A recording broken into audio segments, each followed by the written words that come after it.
They pop crowd. They pop corn. They pop culture. It's the lowdown.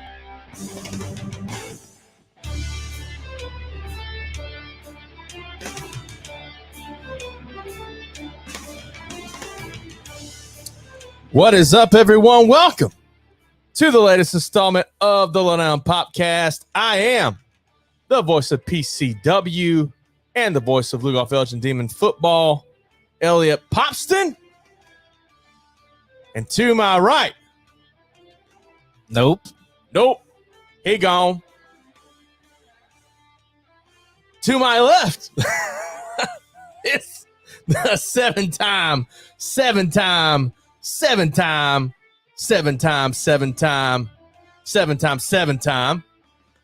fantasy football champion, podcast enthusiast, soon to be Kevin Nash's favorite podcaster, just like his favorite wrestler. He's been known to outwork everyone, although some may just argue he works everyone, with his self-proclaimed hottest Funko Pop collection.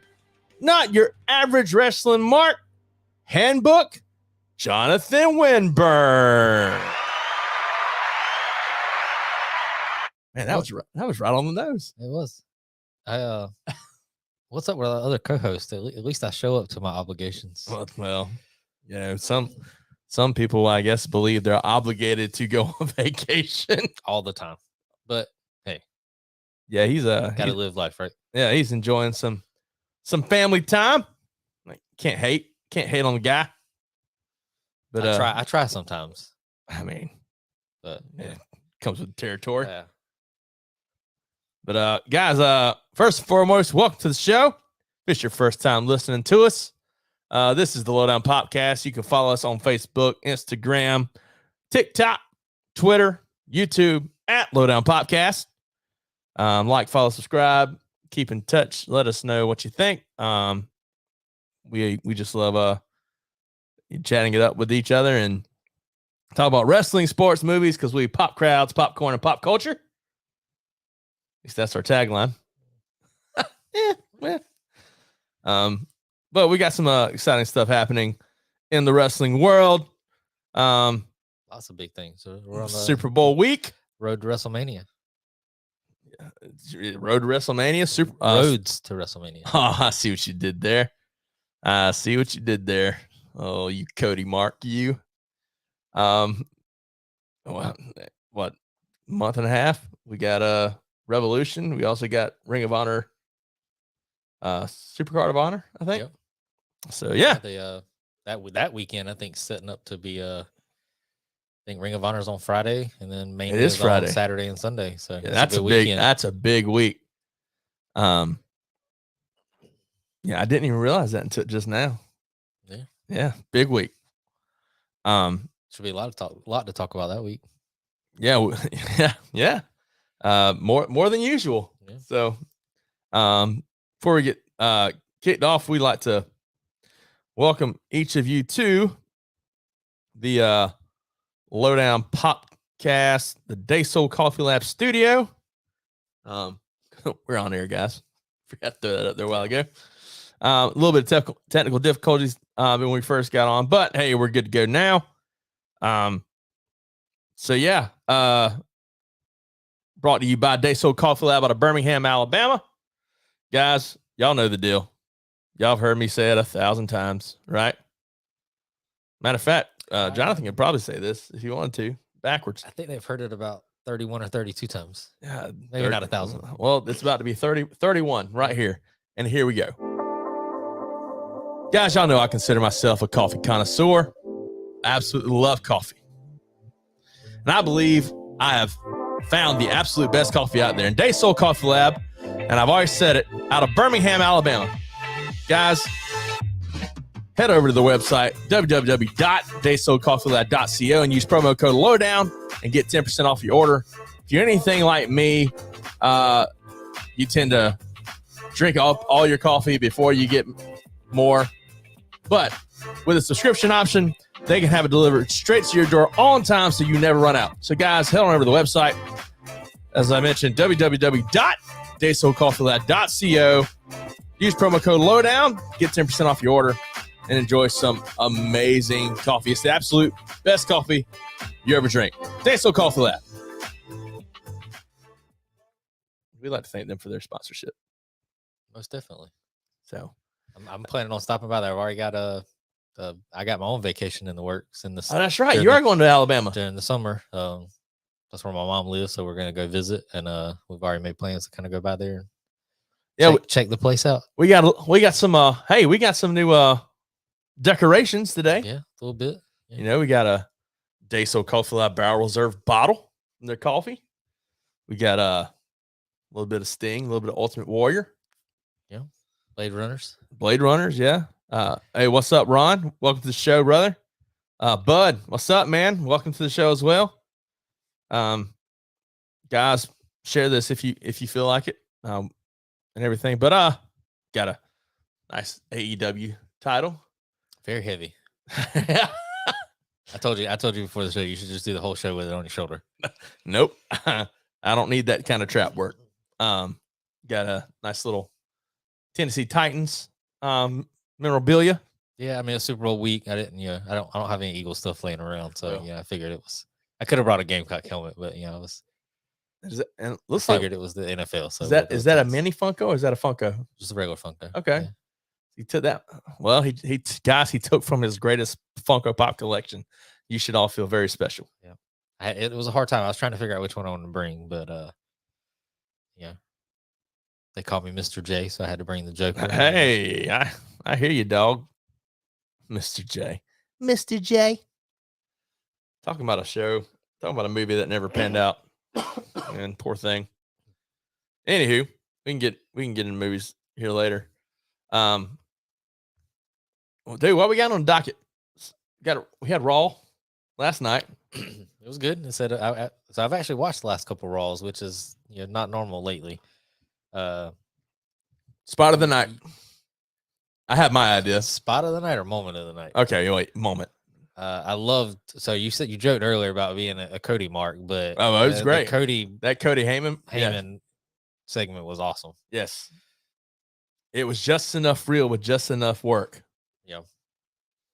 God, I just it's weird because obviously Cody was in WWE before he left to kind of do his own thing, but I've always been a fan of his, but I don't know. There's just something about so far his run in WWE. It just seems like he's where he's supposed to be. Everything, his matches, the promos, obviously he's got a lot of the business that, in his blood, but you could just tell, even with his promos, the emotion, his facial expressions, all of it. No, I can see that. I agree with that. Even though I felt like I still feel like the WrestleMania return was just lackluster, in my opinion. I guess I just expected more, Yeah.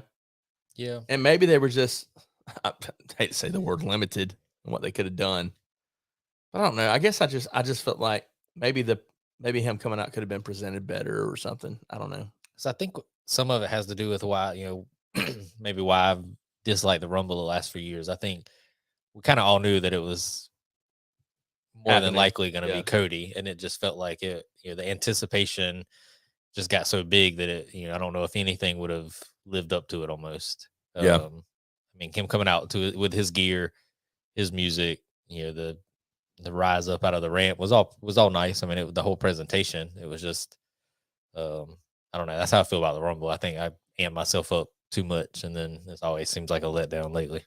Yeah, I think I'm there with you. I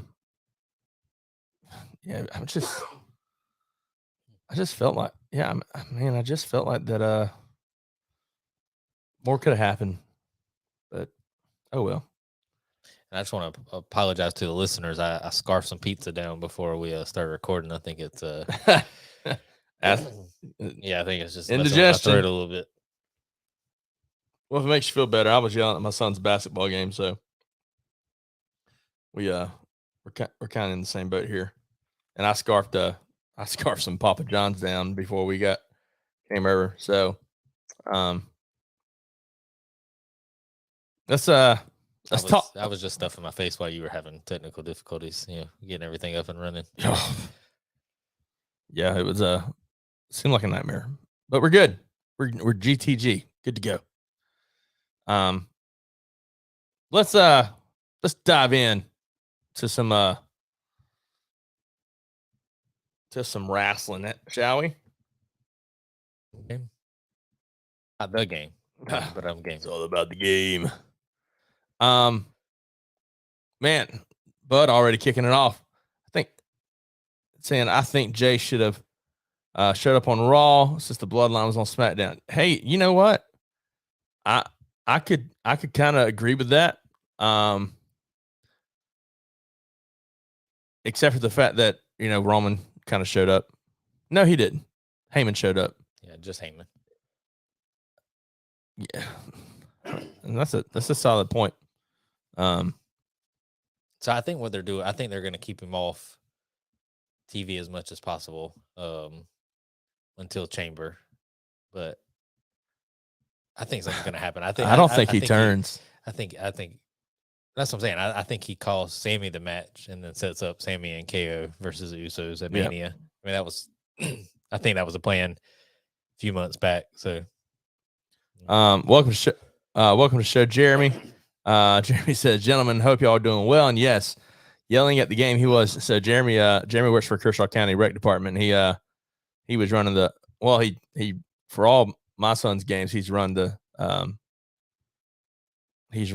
score table every game. So I was giving it to the refs and letting them know a piece of my mind. My son was getting fouled. You gotta do what you gotta do for the kids.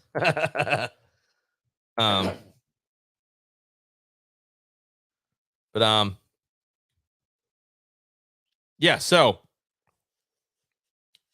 run through last night. We had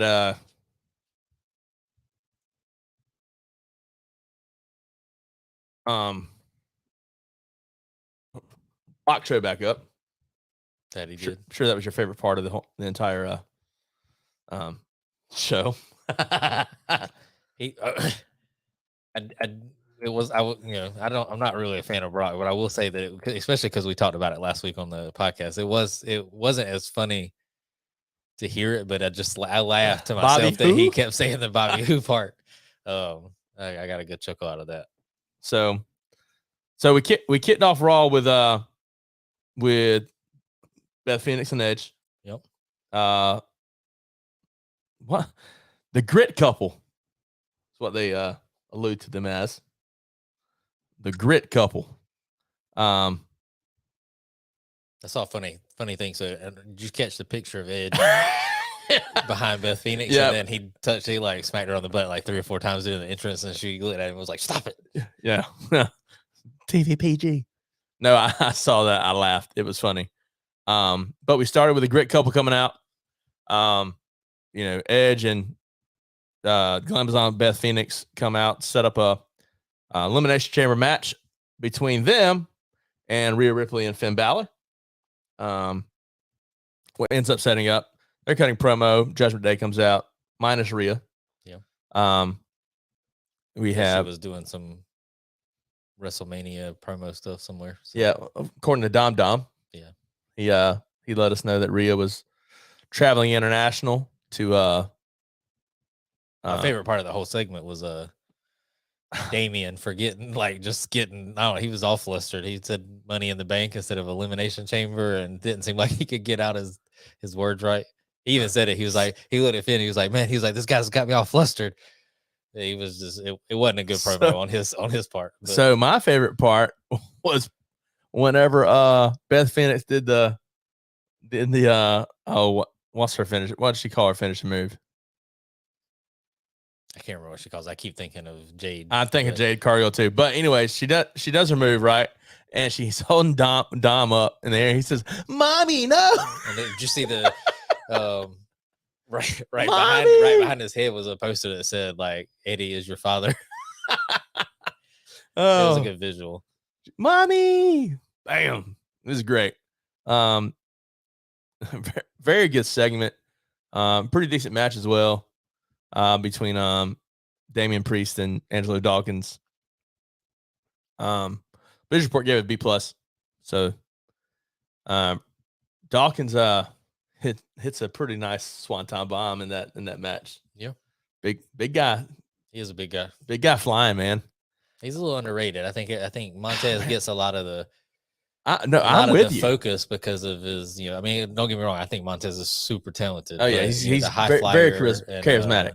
He's got the look for sure, but I think it causes people to overlook Dawkins a little bit.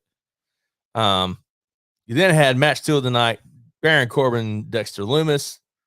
Man, I just can't get behind Corbin, bro. Like man. All right, so for me, when he was kind of doing the whole lone wolf thing, I was like, all right, this dude's a beast. Then he went corporate Corbin or whatever it was, right? And even then I was like, man, he is a complete butthole. I mean, I hated him as a heel, but again, as far as his persona, I could dig it, right? Damn, man, he's gone to Happy Corbin and now whatever this is, King Corbin, all that. And so it's just been like, man, this is just, and I know it's setting up him versus JBL. It's got to be setting up him versus JBL at Mania, right? I think, yeah, I want to say it. I think JBL dropped him last night. He did. I missed a little bit of it. Said you can't polish a turd.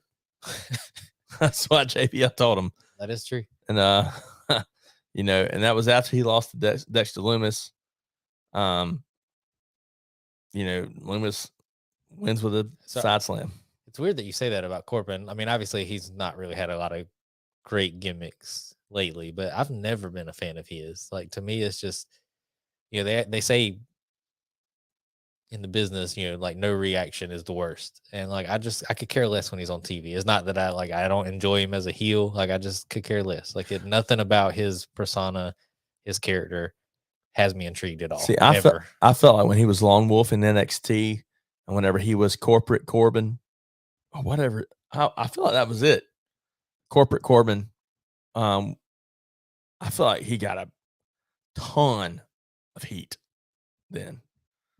I didn't really watch NXT, so I can't speak to that part. But since then, I feel like if he went more Lone Wolf and turned face, people could probably get behind him.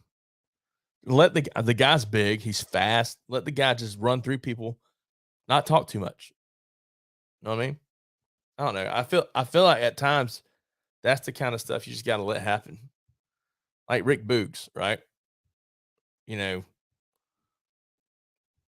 He's doing his whole thing now, Boogs, and like the dude is so jacked. Just let him run through people. Don't make him talk. Yeah, I don't know if he's like Dan Severn had a baby with Ultimate Warrior or something, He did remind me of Ultimate Warrior last week when he came out and he was doing the drums. This is the whole motion. And I was like, he's just got too much energy. But he looks a lot like Rick Rude also. I think it's the mustache. Yeah, porn stash. That's what was Ron Jeremy. I mean, well, that was rude for you. Oh man. Let's see. Match 3, you had Carmella versus Piper Niven. Thank God they changed her name back to Piper Niven or to Piper Niven instead of Dewdrop. Versus either way, I'm not a fan. Versus Mitch and Mia Yim and Candice LeRae. Carmella gets the win. She's surprise. She's Mella's money or Monet. Mella's Monet. I don't think that would cut it. It was an interesting exchange between her and Carmelo Hayes from NXT. I saw that forth where she was, told him to stop stealing her stuff, that he had enough one-liners, and then like during the match he commented and said Mella's money or something like that, or something. But had a little fun back and forth. I also I laughed at the fact that he said, "You know what? You're right. Using the same tagline over and over does get stale." I was like, "Zinger!" That's been her MO from the get-go. So yeah, but before that, you got the promo from Lesnar and Lashley. Lesnar, Bobby, who? Oh, Lashley, yeah. So stupid. Pulls but $1 million. I only laughed because we talked about it last week. Pulls That was it. Pulls a multi-million-dollar contract out of his $5 jacket. Lashley comes to the ring, and Brock F5s him, and the crowd says, "One more time," and Brock says, "All right," picks him up and does it again. I like when he was cutting the promo and he was talking about ice fishing. He was like, "Wow, I mean, I like to coast fish sometimes too," because they were in Orlando. Yeah. I love Brock on the mic. I do. I have liked him better since they've started allowing him to talk. When Heyman was strictly just a mouthpiece and he didn't really talk, that was probably when Brock was, to me, was at his worst. No, I'm with you. Brock, getting able to see the character of Brock has been great. Going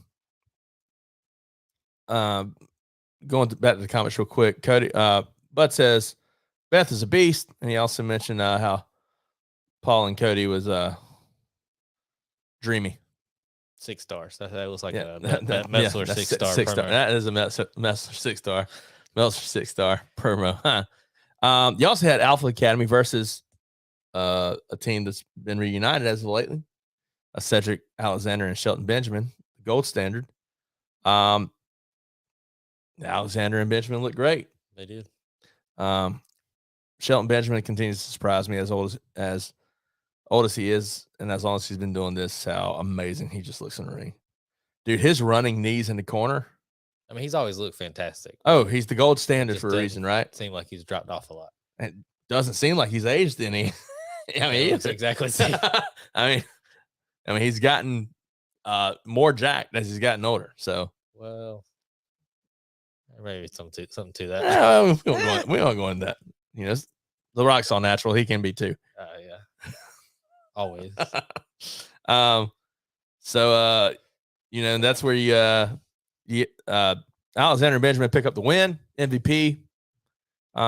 Looks like we're getting more and more glimpses of the Hurt Business coming back. But in I guess the question becomes, in what form? I think this is where you had the Hurt Business possibly interfere. Give Lashley the win. And give Lashley the win. So, what if Brock Lesnar joined the Hurt Business? What if that just happened? I like, for some reason, I picture Vince walking out in the do-rag. I was behind it all. The do-rag. Brock Party shows up. Gosh. Brock in a suit. And tie. Hey, Brock would wear a suit with cut off. I picture him in jeans, a suit jacket with cut off arms, and then like a tie just with a tank with a wife beater under it. I picture my Jesus at the front of a Leonard Skinner concert wearing a tuxedo shirt. Oh man. Then after the Benjamin and Alexander win, you get the segment with Corbin and JBL as an MVP, and is seen shaking hands with Benjamin and Alexander. Corbin lets JBL know, "Hey, I'm done with you. You can't polish a turd," type of thing. Every time I see Cedric Alexander perform the lumbar check, I'm just like, that's beautiful. And man, that hurts. That hurts me. You then had Asuka versus Chelsea Green. Ends up like I believe we all thought it would. Very underwhelming. Here's the thing, guys. Chelsea Green in Impact, I'm a fan of. Chelsea Green in WWE, I am not a fan of. I'm not either so far. I mean, she's only had 3 on-screen appearances. 2 because you can't. I mean, I guess you could count the Rumble, but I mean, she was literally in and out. Man, in Impact and GCW. Well, I'm saying GCW. I feel like she's done some work there. Man, she's amazing, and I just don't get it. I don't get what the transition is. I don't know if it's because they're so restricted with WWE, maybe. But but I'm just not. I haven't been impressed, and maybe it's because she's been in the wrong. Maybe it's because they're making her look bad. I said they pretty much made her squashed every time that she's been on the screen. Or, I am impressed with Asuka though. I love the face paint, and I think, I think she has to win the Elimination Chamber and go on to fight Bianca at Mania. I hope so. I just don't like, to me, because it's Mania. None of the other people in the competitors in the Elimination Chamber make sense to fight Bianca. It just doesn't. Like, I just don't see. I mean, you got Carmella, Nikki, Natalia, Raquel, and I can't remember the other one. Oh, Liv Morgan. None of those excite. The only matchup that excites me out of all those, it would be Bianca versus Asuka. I mean, I could see them push Liv because she's been the SmackDown Women's Champion recently. Tends to be kind of a fan favorite as well. But it's hard to not get behind Asuka, especially with her current persona.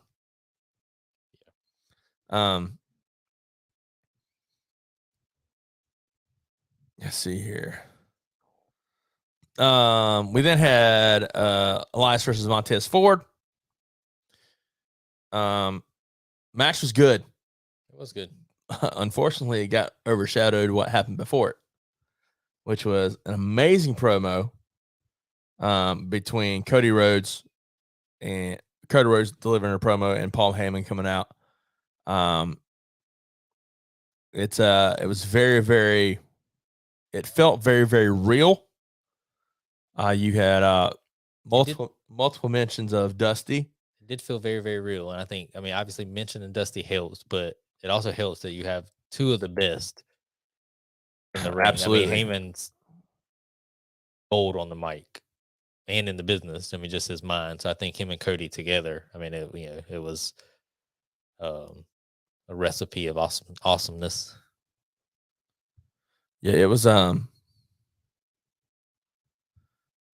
absolutely gold. Yeah, it just you saw multiple times in that promo where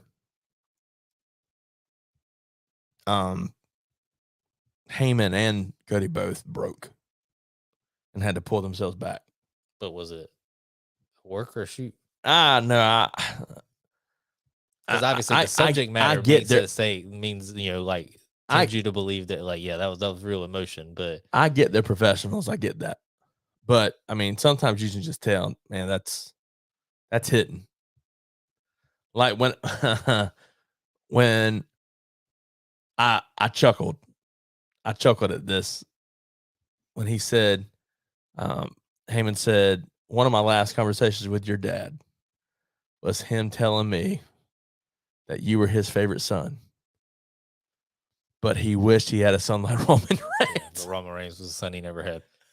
It's like, God! It was such a good line because it followed the whole promo. The whole promo was heartfelt and emotional, and then it was like just out of nowhere, just dagger. Well, and him highlighting the fact that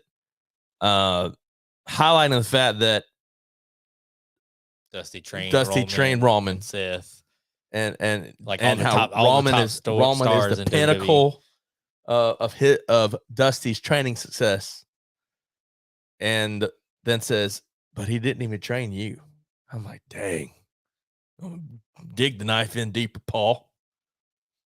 But even after he said that, like Cody walking out, just even his interaction, his last shook comment his hand to Heyman, where he shook his hand and got in his face and stuff. It was gold. The whole, and from beginning to end, it was like I was hooked. That was honestly. So I didn't watch Raw live when it came on, but I saw, and they didn't even say anything about the promo. All I saw was a picture of Cody and Heyman in the ring together, and I was like, I gotta go. I just gotta watch it. I don't know what was said.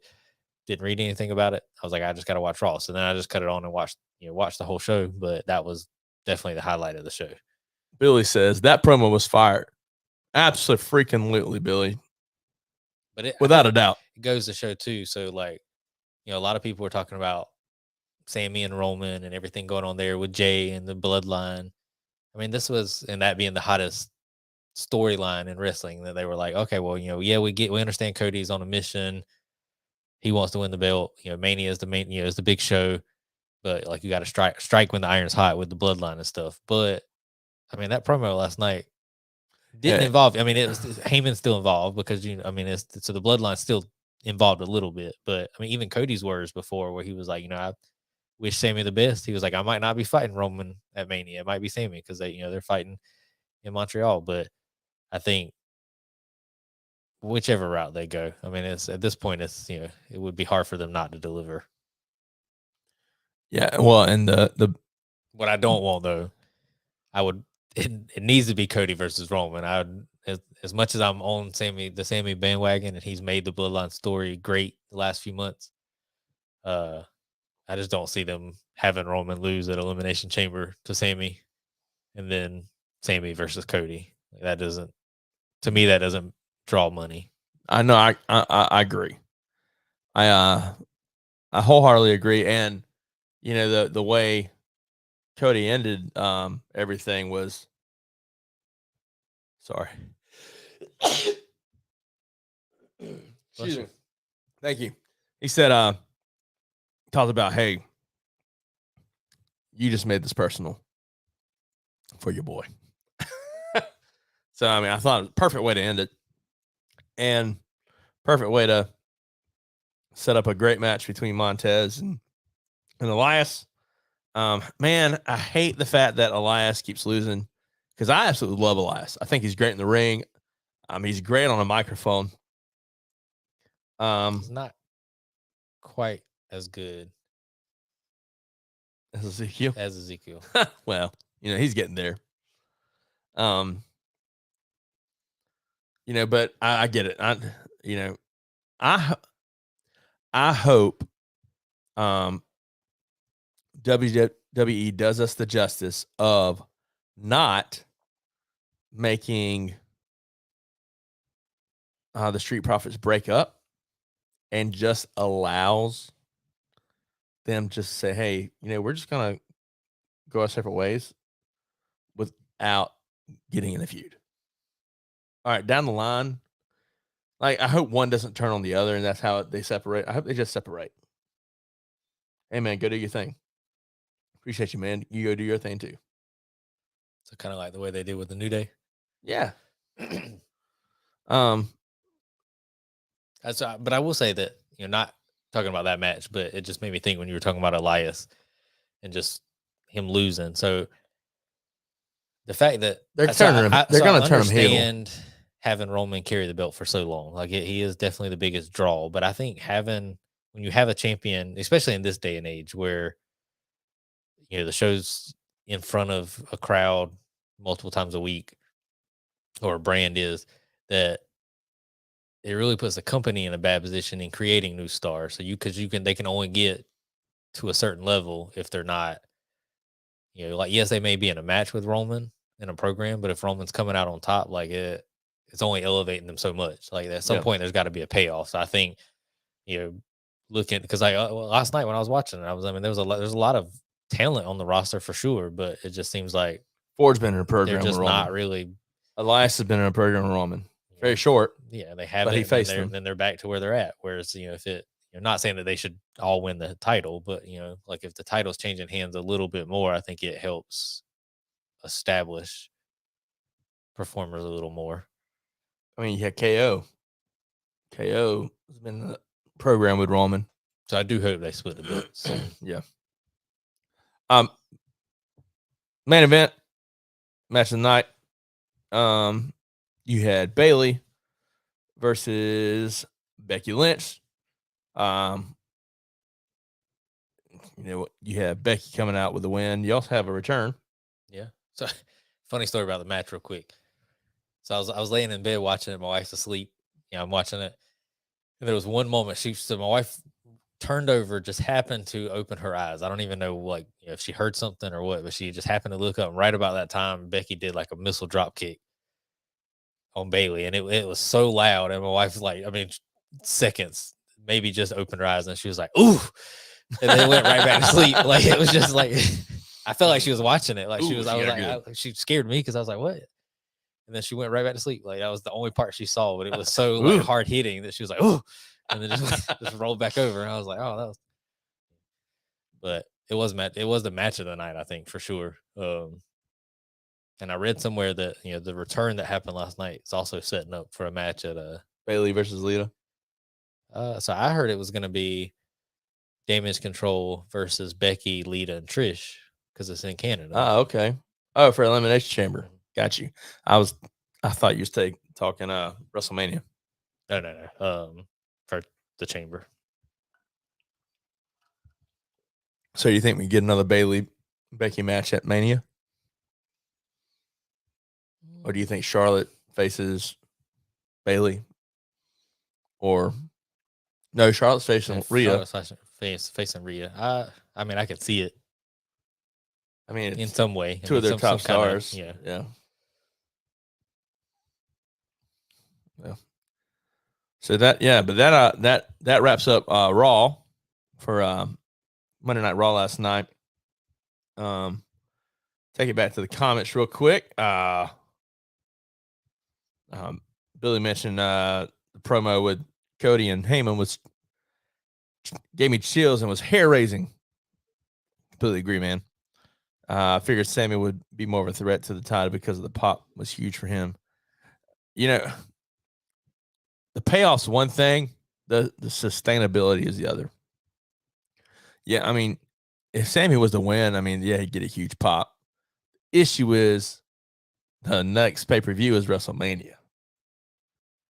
And unless you're going to have Sammy win and then Roman get it back the next week on SmackDown, is that worth doing? Becomes my question.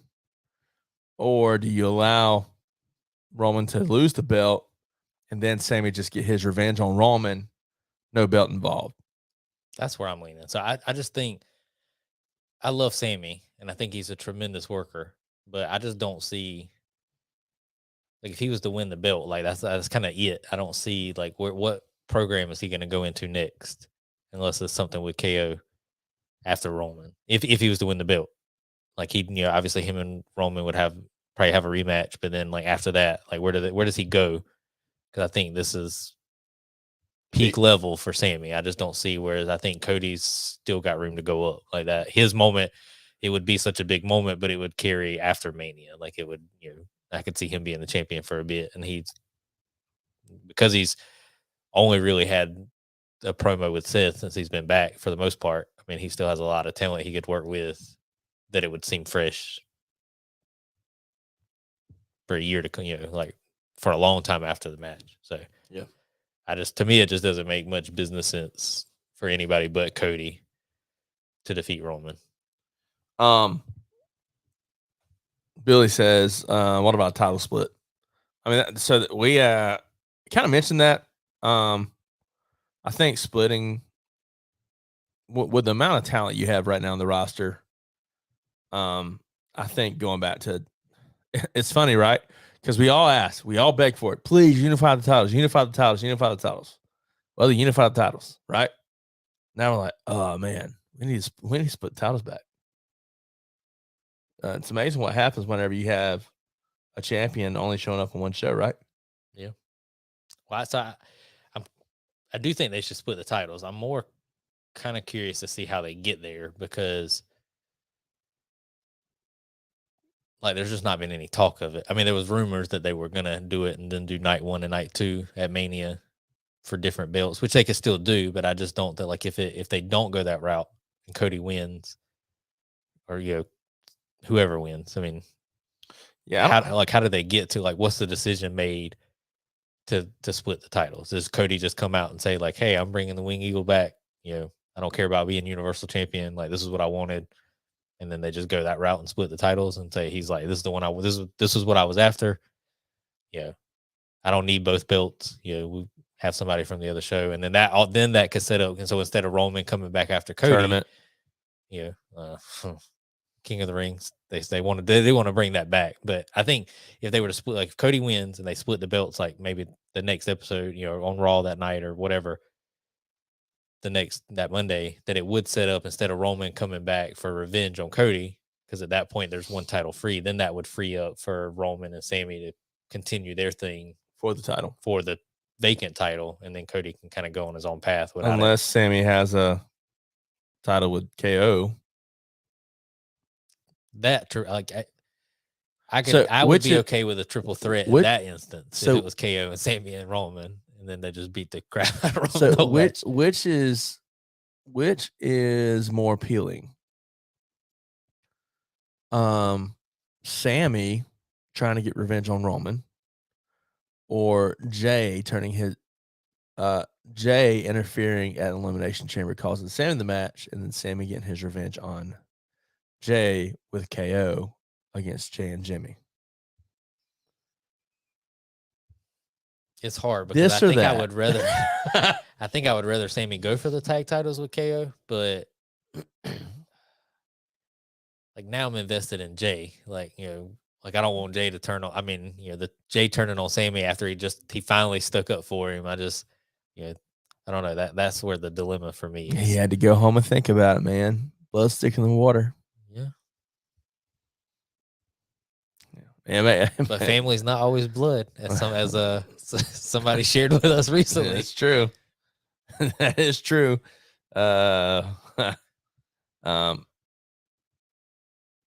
Billy Fox says Jay because it continues with the bloodline story. So, it makes you definitely makes you wonder. But I also read. I would love for a main event Jay. Where I think Jay could cost Sammy the title, but they could also go a different route. So they had Sammy compete on Raw a few weeks ago in the tag match with Jimmy because Jimmy got hurt. He teamed with Jay. He was like the kind of interim tag. It was still the match. It was in the middle of the match, and then Sammy continued the match. So he was, it was for the belts. What if they just replace Jay with, Jay's not on TV for a month or so, and they just replace Jay with Solo, and then Solo and Jimmy fight for the tag titles against Sammy and KO, and then Jay doesn't, say Jay comes back at Mania, costs Jimmy and Solo the tag titles, and then that continues then you got Roman versus Jay again. I mean, but I don't know. There's a couple of different routes I think they could go. Everybody's hoping Jay's going home to get The Rock and bring The Rock. Come back, cousin. Yeah, I don't see it happening. No, I don't either. I don't see it happening. And even Cody said, Cody was interviewed, and I guess they asked, he was like, a lot of people have been clamoring for The Rock to come back and stuff. And he was like, but honestly, I think right now, like, we got two major storylines happening with me and with Sammy. Like, we don't need him. And it was like, I agree. I just don't think like it would be a good pop, but that would be it. Like it would just be the match. Yeah. It would be a big moment. It would probably be something they would show like in the opening to WWE and the then now forever. See all that, but it's just that moment. I don't think it would have much impact. For me, if I bring Rock back, I get it, Hollywood, Mania. But that's why it makes sense to me. It's just because it's in Hollywood. If I bring Rock back though, I bring him back to have him at SummerSlam. Now they could. I bring him back at Mania to some way, somehow. Whether it's the easy way to bring him back, if they were setting up a match at Mania, and this would be a very WWE thing to do. Or a very, very Vince thing to do. So have Cody and Roman night one. Cody wins. Say that there's going to be two matches. Roman's going to defend both titles. Have Cody and Roman night one. Cody wins, gets his moment clean. Night two, Sammy versus The Rock with a special guest referee. Rock comes out, just cost Reigns the title, and then sets up SummerSlam. Or you just do Sammy versus Roman, right? You have Jimmy and Solo. You have KO and Jay. And suddenly there's an equalizer. The equalizer comes out, and either A helps Roman and them. That would be the WWE thing to do. Or Rock's here, he's gonna fight Roman. Nope, they're on the same side. Yeah. Bring back heel Rock. Yep. Hollywood Rock. There you go. It's time for a Rock concert. Oh. You can bring back Batista. I mean, he's gonna be there. Yeah, he's The rumored to be the headliner for the the Clash Hall of Fame. Hollywood. Oh, Hogan man. might be there too. Oh, dude, I feel for Hogan though, man. Like he's out of these back surgeries. That's what they need to do. That honestly, they need to like at Mania have somebody come out and cut this promo where it's, oh, we're in Hollywood. It only makes sense for one person to come out and like just tease the mess out of the Rock. Hollywood then, Hogan comes out and Hollywood come out as Hollywood. I would pop for that. I'd pop big for that. New world order for life. Guys, let us know some things that you want to see happen at Mania. Some things that you think WWE should try and do. Maybe some things that they should stay away from. Billy Fox says, Hollywood, Florida man, let's go. That's exactly. But honestly, that was exactly what I was thinking of whenever I was doing it. I was like, because it was such a good entrance. So for those of you who don't know, Hollywood, Florida man is one of the talent training the Power Motor Wrestling Academy, part of the Power Motor Championship Wrestling roster. So, what else we got? We got what I think is a pretty good looking show. But before we do that, do a little bit. I know it's just I know it's just us. So, but guys, we're gonna ask that you really help us with participation in this segment of the show that we really like. I'm a big fan of it. This is called This or That, where Jonathan will give us two scenarios. This. I thought we already did that. Oh well, that was on the fly. We can fit one or two more in. It's just us. That chair looks very empty over there. Hey Shane. This is This or That.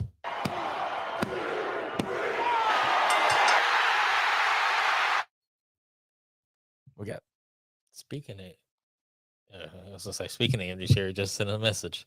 Oh, yeah. Yeah, but it was because we didn't respond earlier to his message. He y'all alive? was like, "Okay, guess not." So this one's for since Shane's not here because he doesn't watch TV. This one's for you because I think you watched a lot of the MCU stuff. Yeah, and then I know you watched some TV stuff. But what do you think's better, the MCU like overall story, or the Arrowverse? Ooh, I'm a big fan of Arrowverse. I was too. Dude, that's tough, man. Because in the Arrowverse, you got so much in that. I mean, you get a lot in the MCU too. I mean, but it's like you obviously got a different budget. But Arrowverse was done on a CW, but it was really good storyline. Man, I like the Arrowverse better, and maybe it's because I sat and I binged and binged and binged that. MCU, man, I just I'll watch a little bit here. I'll watch it, but I haven't been able to really binge. So I still haven't seen WandaVision. I started She-Hulk. I loved Hawkeye. Hawkeye was good. I was a big fan of Hawkeye. I feel like I believe I'm caught up on Captain America and Winter Soldier. So WandaVision was really good when it's over. Like it took a while to I guess, get going. I've watched because of the way they did it. I've But watched, the last couple episodes were really, really I've good. watched a good bit of Loki. I feel like I'm missing something though. I haven't watched the white Moon Knight. Yeah, Moon Knight. I haven't watched that. Now, I I love Daredevil. I know that was Netflix Marvel, but nevertheless, big fan. Punisher. I watched the first season. First episode, second season. I was like, I can't watch this no more. I was a big fan of Luke Cage. I watched some Jessica Jones. Iron Fist. Big fan of Iron Fist. Then you had the Defenders, which was all of them. Yep. Together. Watch the Defenders. So, I guess I'll segment like this. I was a big fan of the Netflix Marvel. The Disney Marvel, Arrowverse, yeah, 1,000%. Yeah, I love the MCU because it's such a big moment. I mean, it was, dude, at the end of Arrowverse, at the end of Arrow, dude, I was hurt. Yeah, I mean, I think he was the Stephen Amell was like definitely the glue of the whole kind of Arrowverse. I mean, it all started with him. Then they brought in Barry and had the Flash, and then it just kind of spun off to Supergirl and Legends and Black Lightning and Billy says I'm more on the Arrow Flash Supergirl bandwagon. But I think I would have to go with Arrowverse. I think it.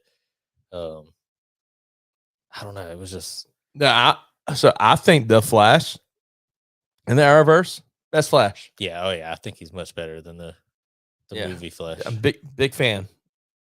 I kind of was almost hoping, maybe with all there's the controversy and stuff going on with Ezra, the guy that plays him in the movies, that they would maybe try to switch, because they had that moment in one of the Arrowverse episodes where they were both on screen, both Flashes were on screen at the same time, that they might find a way to try to maybe replace, because Flash is ending on TV, that this is the last season, that they might try to have him play the movie Flash. I don't think that's the route they're going to go. He is my favorite Flash. So I've watched DC Legends of Tomorrow. That's pretty good too. Yeah. Although the fact that Adam is also Superman, and they actually talk about that in one of those like one of the crossovers. Yeah, but I'm still just like, ugh, don't do that. Yeah, but Captain America was also Human Torch. Like, don't do that either. There's been a lot. There's actually been a lot of people that's play. I mean, yeah. Did you know that Deadpool was also Green Lantern? Yes, I knew that. Yeah. Knew that too. I'm also a fan of the new Superman series. Superman's older, married to Lois, got kids. So that's where I'm a fan of that. Mine and Shane's opinion differed, because he's such a big Henry Cavill fan with Superman, and I do agree that he does embody the look of Superman. But I'm a huge fan of the guy that plays Superman on the TV in the Arrowverse. I mean, it's just, he's not quite as built, but I don't know, I just like his character more. To me, he seems more like a Clark Kent that could be Superman, whereas Henry Cavill, like, I just see a Superman. Like, I don't see Clark. It's like, dude, is dude roided out? I mean, this journalist is jacked. Why is he so big? No, I'm there with you though, and the story has been really good. I agree. I like how they tie in the kids, especially. Well, if you haven't seen it, you'll need to find it. Find it on the CW.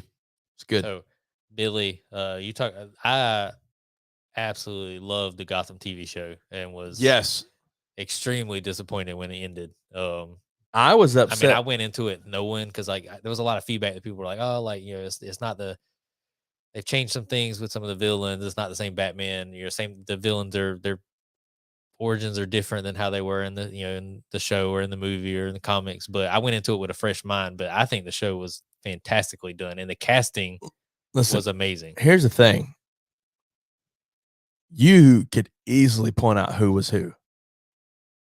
You had Cobblepot, right?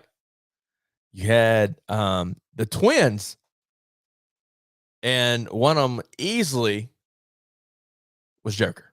Yeah. Well, see, that was what was crazy to me. So the guy that they had play the Joker, played both of the twins. I can't remember his name, but the very first episode that he was on, like I before the episode when they showed the trailer for the episode, I was not so I was like, oh, this guy, like I do not look at him and think Joker at all. And then as the trailer was going off, all you hear is a laugh, and I was like, Yeah. oh, like goosebumps. I was like, the laugh was good. And then Dude, it it's was like each episode, I believed more and more that I was like, okay, like, and then by the end of it, I was like, he's, it was a different Joker. It was very Arkham but Asylum, very nice. video game very, Arkham very nicely Asylum done. esque, So, in my opinion. That's where that's the kind of vibe I got from him. Billy says I was upset about the ending. Billy, he said the guy who put the Joker. I forget the name they gave him. Was the gay guy Jerome? Jerome, yeah. Jerome, that was another one that started with J. So they never called him the Joker. But he dressed like him, had the cards, The laugh, the crazy assistant. It was supposed to be Harley. I mean, it was the Joker. And that very well could have been, rights. Yeah.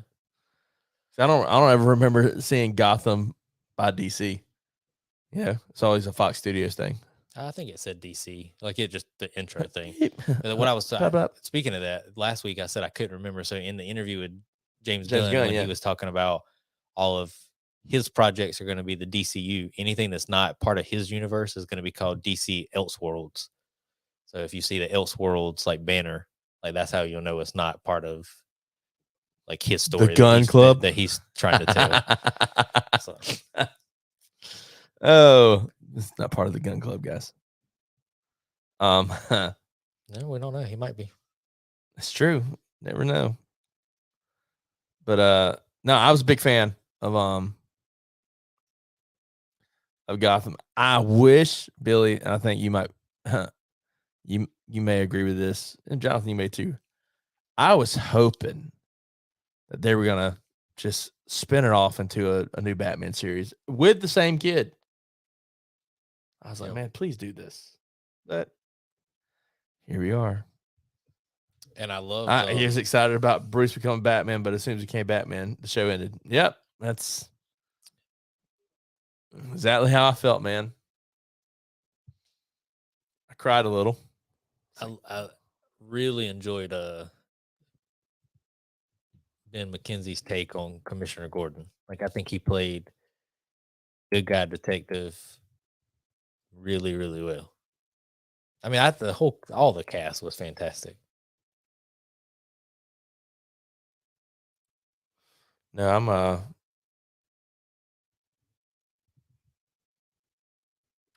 I'm with you. I agree. I like how Gordon was. But see, but as we're having this conversation, I'm like, like people say it's not even close between the MCU and like the DC movies, which I agree it's not. But then you look at like any DC property TV show, so Gotham, Arrowverse. I mean, even going back to Smallville, all the DC TV stuff has been fantastic for the last 20 years from a TV show standpoint. No, I completely agree.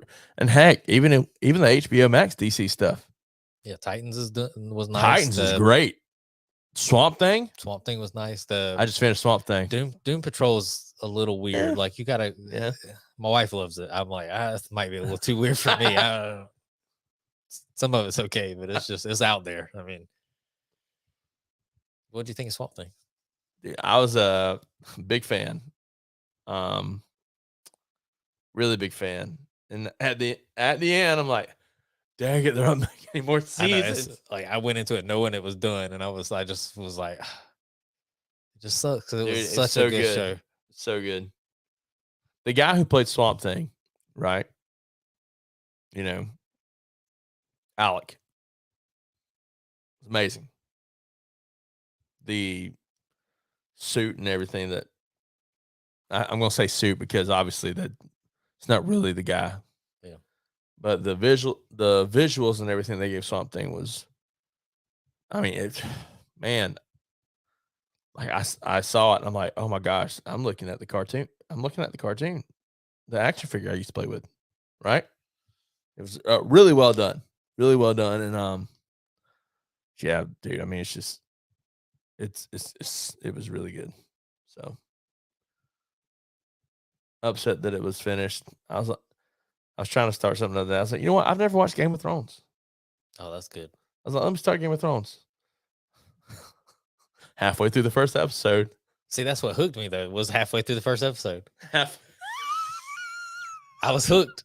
You were hooked by a midget getting a blowjob? No, I was hooked. Well, maybe not halfway through the first episode, but I started watching it. So the guy that plays Ned Stark, Game of Thrones is super old. So this, spoiler alert if you haven't watched it yet, and it won't matter. You won't. It'll be the first episode. But I watched like all the trailers. I saw everything. The guy that plays Ned Stark, I love him as an actor.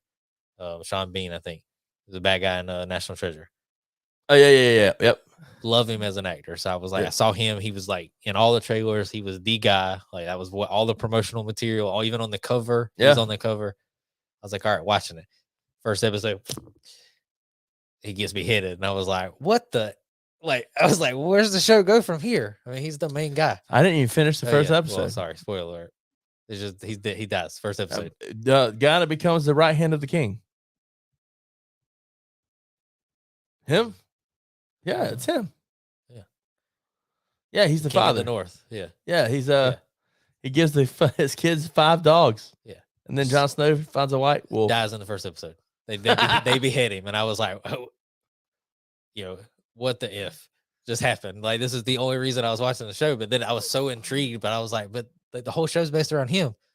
What's gonna happen? So then I was hooked. But it just gets better. So yeah, I'm sitting there watching it, right, and all of a sudden I see the he's a famous actor, but he's a little person. Tyrion's his name. Yeah. I see the face he's making. I was like, and I hear certain noises. I'm like, oh, this ain't good. And all of a sudden, camera zooms out, and you see a woman buck naked.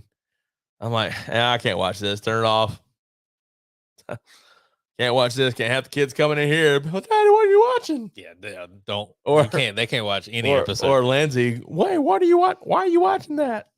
Yeah, not watching it. Next. So I decided I was going to start Ted Lasso, and I did start Ted Lasso, but I literally only started like 5 minutes of it. Oh, I'm not going to say anything about it, but I'm excited about Ted Lasso. It's hilarious. So, well, anything else we got on this or that? That was the only one I had. Fan. Guys, well, unless have you seen the Percy Jackson movies? So I saw Lightning Thief a while back. I've seen, I think, 2 of them.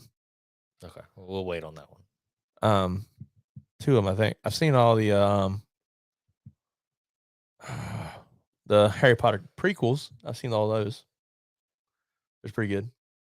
Yeah. See, I wasn't a fan of Fantastic Beasts. I mean, I didn't like one thing they did. I was like, really? I'm just so in love with him. I'm like, oh, dude, seriously. It's not necessary. Everything doesn't need a love story. Anywho. I have some other entertainment stuff to talk about, but I don't want to get too off topic because we still got AEW to talk about. Yeah, we do. Pretty solid card. From what I saw earlier, you got I want to talk about results real quick before we talk about the card from Rampage, from Dynamite and Rampage. Big thing was just the 2 big matches, or there was 3 big matches I think on Dynamite and moments. Moxley versus Hangman. Yeah, which was a heck of a match. It kind of ended it seemed like it ended kind of stiff. I don't know if that the storyline or if there's more to it. Yeah. No. Something seemed a little off. But I enjoyed that match. You had Danielson versus Thatcher. Heck of a match. And then I was surprised. I do think it was a heck of a match. Then the main event was Darby versus Joe for the TNT title.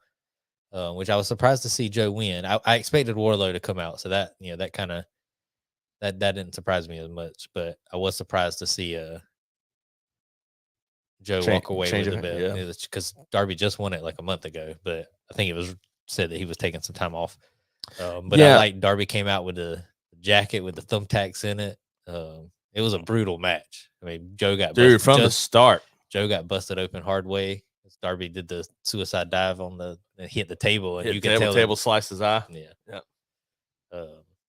The muscle buster onto the exposed ring. Yeah. Yeah. Good matches. And one thing I did that I think might have went a little unnoticed, and I'm curious to see what happens. So Jade fought Velvet, and at the end of the match, Excalibur said, "Who can possibly dethrone Jade?" Like he was just teasing a little more. She's 50-0. I think it definitely opens up. Originally we thought the Mercedes might show up to fight Jade because of the Bow Wow stuff, which could still happen because Bow Wow hasn't been on TV since he made that promo. So I don't know if they're just sweeping it under the rug or if they were just, waiting until all this stuff plays out. Because actually tonight is or in a few hours is the I believe, is it tonight or tomorrow is the it was the 18th. Her Mercedes' match is coming up, so I think it might open the door soon for her to. I thought it was in January. What? I thought it was the second night of Wrestle Kingdom in January. That was Battle in the Valley. Okay, it's either 8th or 18th. But Battle in the Valley, that's in California. Yeah, that's where she's fighting. Would that? I feel like that'd be on a weekend. 18th is on a Saturday, so maybe it's the 18th. But then Naomi also Trinity scrubbed all WWE mentions off her socials. I saw that. Just Trinity or something like that. Yeah, could open the door there for her to be the one to take on Jade. Yeah. Well, on this card, we still got more stuff to talk about. You had a trio championship match on Rampage. Yeah, the Kenny and the Young Bucks versus Ethan Page, Matt Hardy, and Isaiah Cassidy. Yep. Oh, Virgin One. Pillman Jr. versus Swerve. Talking about someone who looks like your dad, bro. Yeah. And I must say, I'm a fan of Swerve and the Moguls. It's different. I think it fits Swerve. I still think I would like him better by itself. I mean, he's such a good heel. I just think I get wanting to give other people the rub, like kind of be tied into him. But he went with this thing with Keith straight into this thing with Parker and them that it just, I don't know. So he was asked about it actually. And they asked him, "Hey, why not just do something by yourself? Why the whole Mogul affiliate or whatever it's called?" And his response was, in a shoot interview, I wanted to give the people something they didn't know they wanted. So we'll see how it pans out.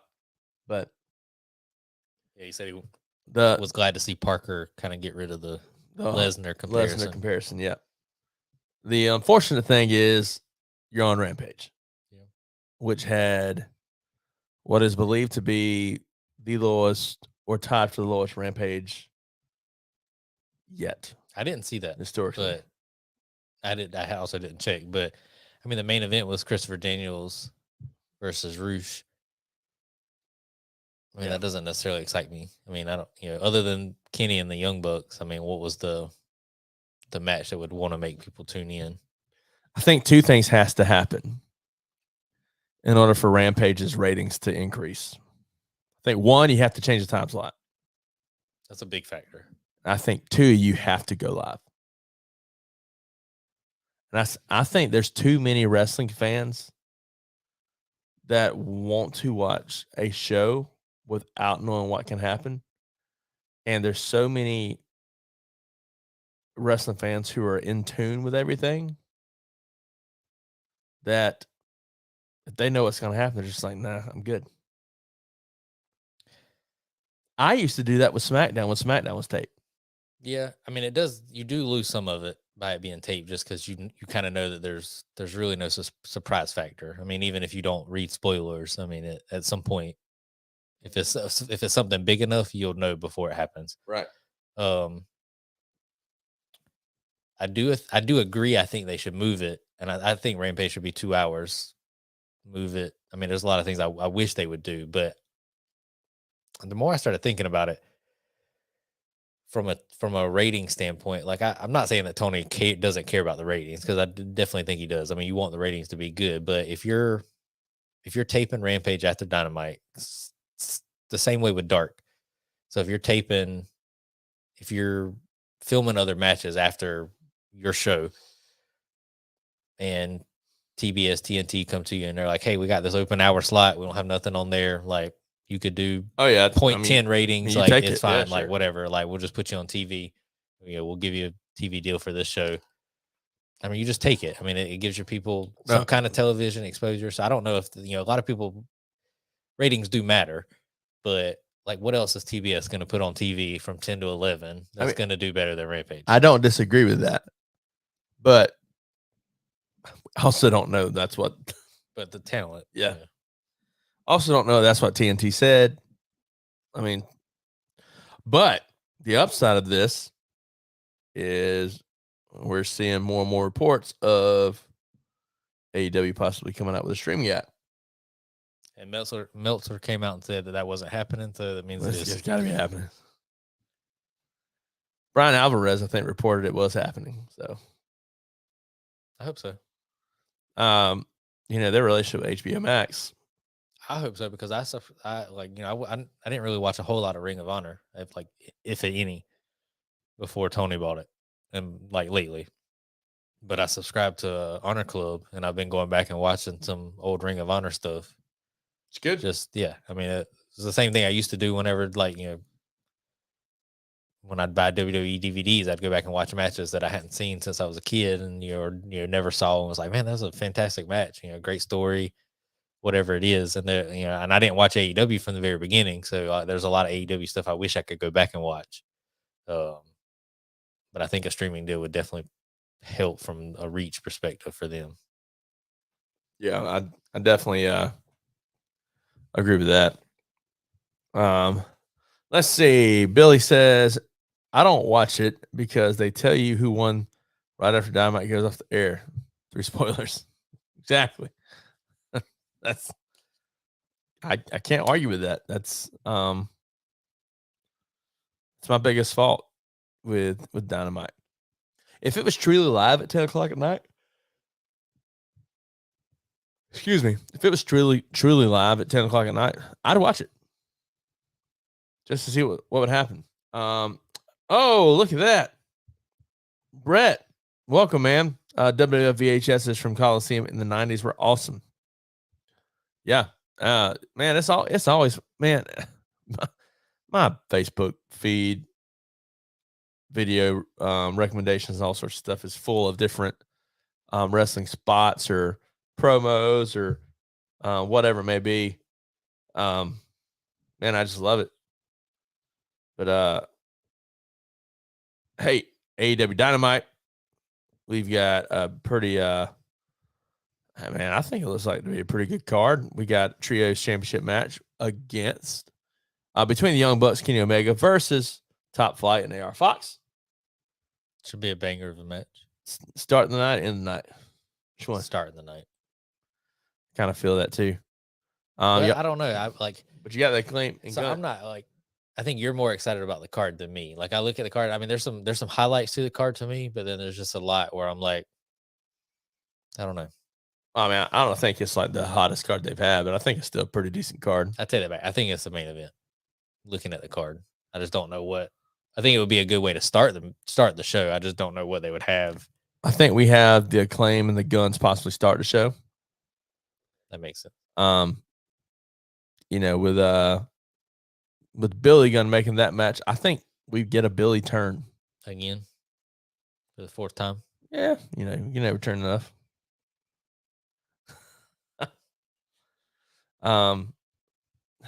So what I wish would have happened when he got in the ring, because he got in the ring and just made the match. Like I wish he would have made the match against himself and then be like, beat me, you can have a title match, and then had Yeah, I thought that's what he was going to do. Go against him for the right to get a tag match for title match, but I don't know. It came across weird.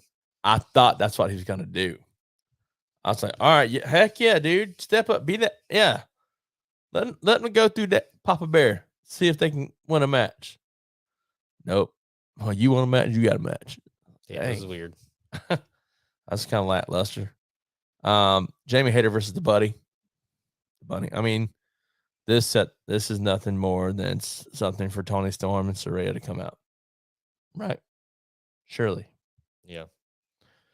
Roosh versus Bryan Danielson. That'll be a good match. It will be.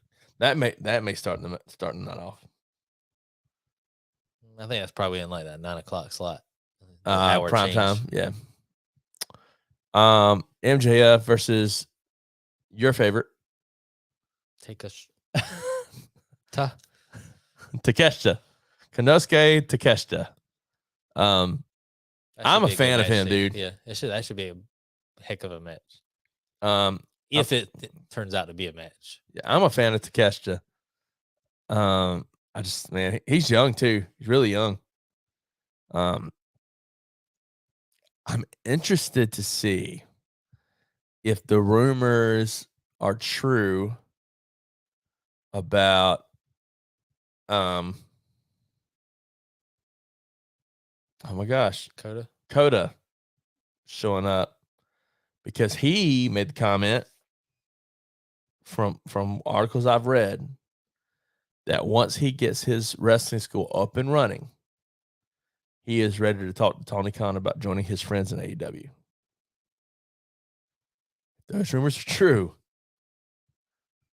We do have a pay-per-view coming up soon. And that's kind of what I'm getting to. But before we get to that, we've got to have a Garcia Guevara gauntlet with Ricky Starks. I'm starting to lose. I love Ricky. I think Ricky's a huge star. I'm losing interest in the story. Yeah, this storyline is getting old rather quickly. More because it's 5-on-2, and it's been 5-on-2. Like at some point, you either got to bring somebody in to help Ricky out, but I just don't know. It doesn't right now. Nobody makes sense. I mean, the JS isn't feuding with anybody else. It's just Ricky and Andretti. So it's always if it's always going to be 5-on-2, then it. Yeah. I mean, I don't know. And then this, you got to go through Cool Hand and Daddy Magic, and then go through them to get to Jericho. Speaking of Jericho had his Jericho cruise. Yeah. We saw two things. We saw Danhausen and Jerichohausen. Bring that to TV, please. Yeah. Did you see the back of Jericho's cape? No. So Danhausen says, very nice, very evil. And then Jericho says, very nice, very ocho on the back with his face painted. That's awesome. But we also saw a new title, the Jericho Oceanic Championship, with Matt Cardona becoming your first ever champion. Well, you know what tournament champion. So our other co-host is currently on a cruise right now at about the same time that Jericho's cruise was going on. I feel like that's a missed opportunity for him. I don't know. That's a missed opportunity. I'm wondering if it could have just been the fact that I ain't taking kids on that boat. Brett says the GOAT. Chris Jericho, absolutely. Tom Brady did retire. That's true. And is not doing anything until 2024 because he wants to take a year off to enjoy his time alone. We'll see. He also made the comment that he still thinks he could play. He just thinks it's time. So yeah, we'll see. He's having his lawyer come through that contract is what he's doing. Hey, so if I come back, am I obligated to go there? Brett C said, H no, Matt Cardona. Hey man, I'm not. Listen, you want to talk about someone who left the WWE, reinvented themselves, improved their stock exponentially without going to a big brand? I love Cardona's work since he left. Matt It's been Cardona, fantastic. he's in the best shape he's ever been in. His promo in ring, marketing, whatever you want to call it. He's the stuff. MJF gets a lot of credit for being the best heel, but No, I not don't even know, close. Yeah, just Dude, I'm sorry. I've seen this guy flip off handicap people and mock them. But that's the thing. The mocking is what I mean. But it's like, like MJF, you can kind of, you can tell it's a work. Sometimes with Cardona, I'm like, I don't really know. Yeah. I mean, the guy just seems like a genuine jerk sometimes. I mean, I've seen. I mean, what Matt Cardona? I mean, you've seen him completely slap people's drinks out of their hands ringside, or take their drink and just throw it in their faces. I'm like, bro, it's a plant. I don't care. Okay. The GCW hate rival scene is ECW hate. No, I completely agree. That's a very, very. And man, when he was calling himself the king of G, oh man, dude, he's so good. He really is. And here's the thing. This guy has gone out and trademarked Zack Ryder. And then did the woo, you know it. He trademarked that too, I think. Maybe even did he trademark Rough Rider? I didn't see that one. I think there was only two I saw. Yeah. Basically, he said, you know what, WWE, if you hire me, you paying me. You are not about to try and get me signed and make me go back to this guy and not pay me my dues. Woo, woo, woo. You know it. Genius. Absolute genius. Well, dude, we one thing, and real quick, one other AEW thing that I'm not a fan of. So, leading up to MJF winning the title, I was like, I feel like he's gonna win, but his win just seemed lackluster compared to what when it was him and Punk going at it. I mean, I know that wrestling, they reuse a lot of stuff, but it was like, I mean, I haven't been watching AEW that long. Dude, it hasn't been around that long. They're already reusing and it's like, him and Jericho did it. It was like essentially the gauntlet. Like, he was bringing all these people from Jericho's past, and Jericho had the 5 labors, and he's doing the same thing with Brian Danielson. I'm like, okay, I'm tired of it. Just, I don't know, not a fan. Nope. No, I'm there with you. Guys, we're gonna take a little quick 1 minute break here. Just so that we can you can hear from some sponsors, and as well as freshen up our voices real quick, and we'll be back in about a minute for the second half of the Lowdown Popcast.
We are back, guys.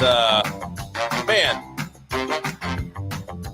if you're ever in the heart of Dusty Bend in Camden, South Carolina, make sure you head on over to Revolution Nutrition, where community and nutrition meet.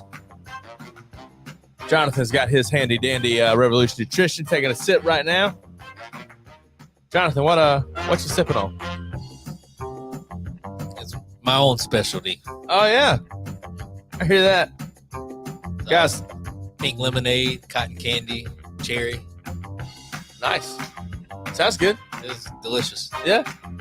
Head on over to Revolution Nutrition, located in Camden, South Carolina, where you can get protein shakes, iced coffees, energizing herbal teas, aloe refreshers, kid-friendly drinks, and positive vibes. Remember, when you go in there, mention us, the Lowdown, and get 10% off and energize your day. Yeah. Gotta love Revolution, man. Good people. Oh yeah. Oh.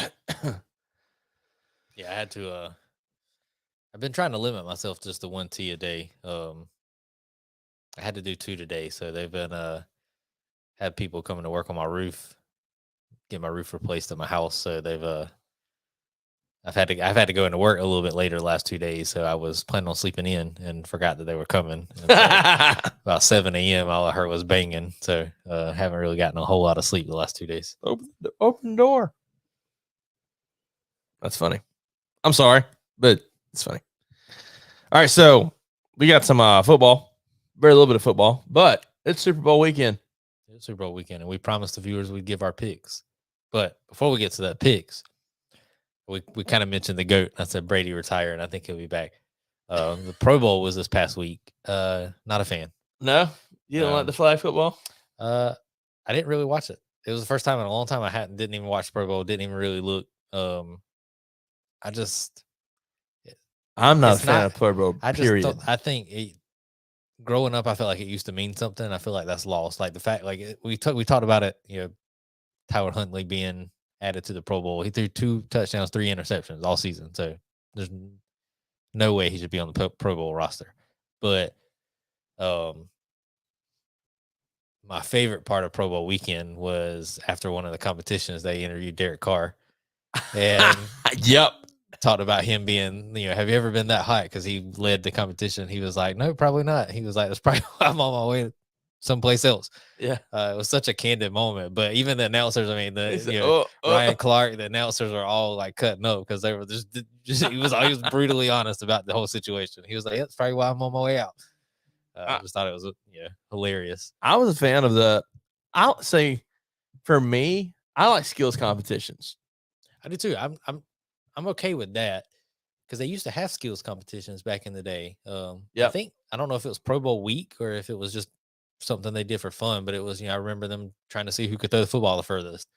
So that part's neat. I don't know, the whole weekend to me, like with people opting out and stuff, it just doesn't seem like the players, to me, it doesn't seem like the players care as much. So don't even brand it the Pro Bowl. Like just have it as some other type of event. Call it something else, and you can still do the skills competition and the flag football. Just don't call it the Pro Bowl. I think you just made that clear distinction though between the All Pro and Pro Bowl. I think that's what you have to do.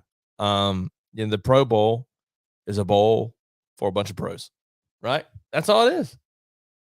That's literally all it is, right? I loved seeing Peyton Manning freak out at the end of the game because of a rule technicality. I did too because I don't like Peyton. I love these. I love Peyton, but I also love Eli just kind of smirking, and Justin Jefferson Jordan, yeah, just sitting there waving bye. There's no running inside the 5-yard line. Oh, it was great. It was really, really funny. So, who do you got? Eagles. Yeah, all day. I really think the Eagles are going to win it, but I'll be pulling for the Chiefs.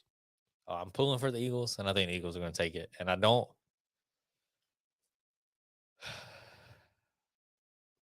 only pulling for the Chiefs because a deceased friend of mine was a big Chiefs fan. Anytime I see a Chiefs fan, I just kind of pull for them. That's a good reason. Yeah. I don't think it's going to be that close. I honestly don't either. I don't think the Chiefs have faced a defense remotely close to the Eagles. And I think, given the type of the way the Eagles have been able to move the ball against top tier defenses, So all better than Kansas City's. So that's my thing. I don't think it's close. I think the Eagles defense might be a little overrated. They're good. I just don't. I don't think they're necessarily one of the best defenses in the league. So I don't. But I think they're better defense than some of the defenses that Kansas City's played recently. But Kansas City's defense is not good. I mean, they're ranked like 31st overall defense in some categories, and I just think watching the Eagles, I think the Eagles are more prolific on offense than they are on defense. And I think they've proved just in their playoff run, not even during the season, that they can beat you so many ways. I mean, they could just do a rushing attack and be phenomenal, or they could just air it out and be phenomenal. So I don't see Kansas City stopping the Eagles too much. And I think the Eagles will be able to stop Kansas City some. So I think the Eagles win by at least 10. Guys, let us know what you think in the chat. We love to know. I have a feeling I know who the Foxers are picking. Fly Eagles fly. EAGLES. Eagles. So but yeah, let us know in the chat what you think. So your Super Bowl picks. Let us know your Super Bowl picks and your Super Bowl MVP. Let's do that. So who do you think who do you think is going to be the MVP of the Super Bowl? Jalen Hurts. So that's I did my fantasy lineup. That's who I have as my MVP. But I could see AJ be an MVP. I think AJ is gonna have a killer game. AJ Brown.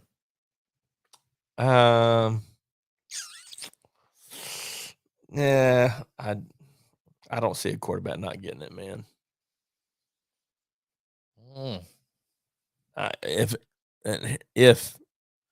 If a wide receiver is thought of to get it, he's getting it only because of what the quarterback has gotten to him. Unless it's a lot of yak. You don't have the yak. But if Hurts throws 3 touchdowns and all 3 are to AJ, I think AJ gets it over Hurts. I don't think it's just yak. I don't think so.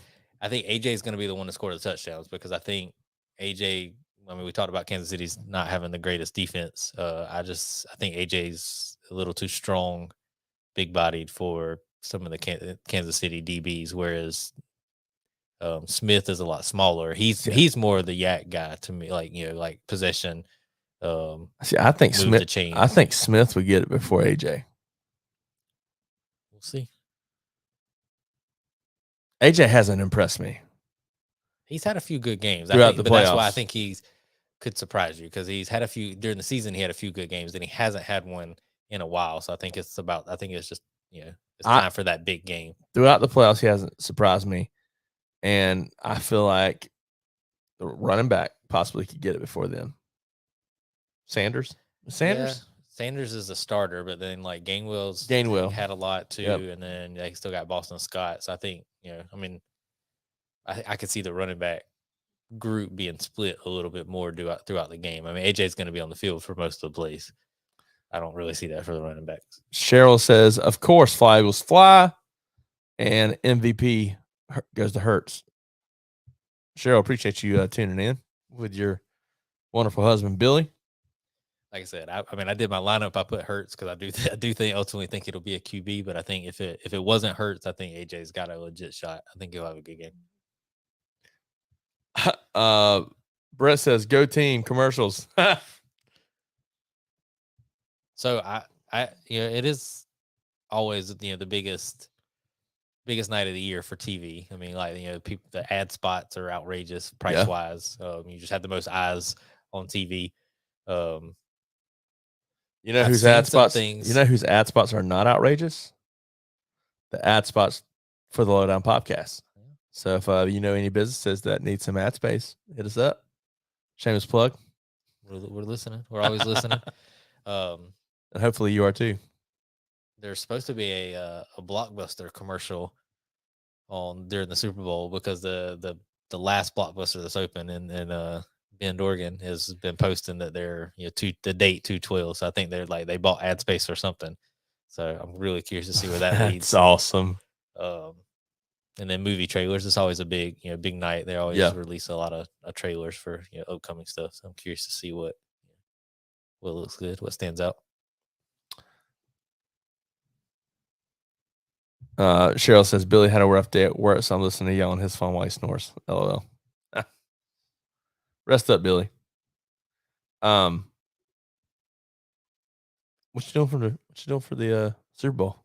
So a really good friend of mine is a huge Eagles fan. So I'm gonna go to his house and watch the game. You're going to Billy's house? I'm not going to Billy's house. I'm just kidding. I could go to Billy's house. I'm just kidding. Cool. Yeah, I have no idea. Cheryl said he is. What are you doing for the game? No idea. I don't even know if I'll watch it. As bad as that sounds, I have no idea what we're doing. We are. Yeah, no clue. I don't know what we're doing, if we're going to be grilling out or cooking or anything like that. I'm sure there'll be something involved, but I just I was really sad to I've known him for about 15 years now. Biggest Eagles fan I know, but I met him it was the same year that my favorite player got traded from the Titans and T.O. went to the Eagles, and all the Eagles had their run. So Eagles have always been my second favorite team. Javon Curse? Mm-hmm. Eagles have always been my second favorite team from that moment. Partly because of Curse, because he was my favorite player. But when the Eagles won the Super Bowl a couple years ago, I didn't get the chance to watch the game with him because I was actually the whole time during the Super Bowl I was on a flight to Vegas, and I landed in the airport with like 2 minutes left in the game, and I saw the very end of the game in the airport when the Eagles won. So I didn't get a chance to watch him with that year. So as soon as they made it, I texted him and I was like, "Are you gonna be home? Are you watching the game? Because if not, if you are, I'm gonna come over and we'll watch it." So that's my plan. Cool. So they better win. Cheryl said you could come, but we won't be here. So we both have the Eagles winning. I say by 10, at least. I would say 2. I'll say 2 touchdowns. So what else we got? And then the week after the Super Bowl, we got XFL starts. Be curious to see how that kicks off. Yeah, there's a lot of buzz for a while, and it's kind of heard much. Yeah, it's kind of died down. USFL starting back up too. You know what happened? There's a lot of buzz around the Rock being at the Rumble. It died down. There's a lot of buzz about the XFL. It died down. Black Adam. A lot of buzz about Black Adam put a big old dent in everything. Yeah. I don't know. Terramana's garbage now. I mean, I would go that far.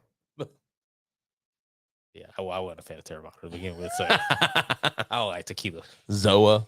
What happened to Zoa? So it was weird. So I hadn't really heard anything about Zoa, but around Christmas time when they released the cherry limeade flavor, and I didn't realize it, and I tried to find it. It was sold out everywhere.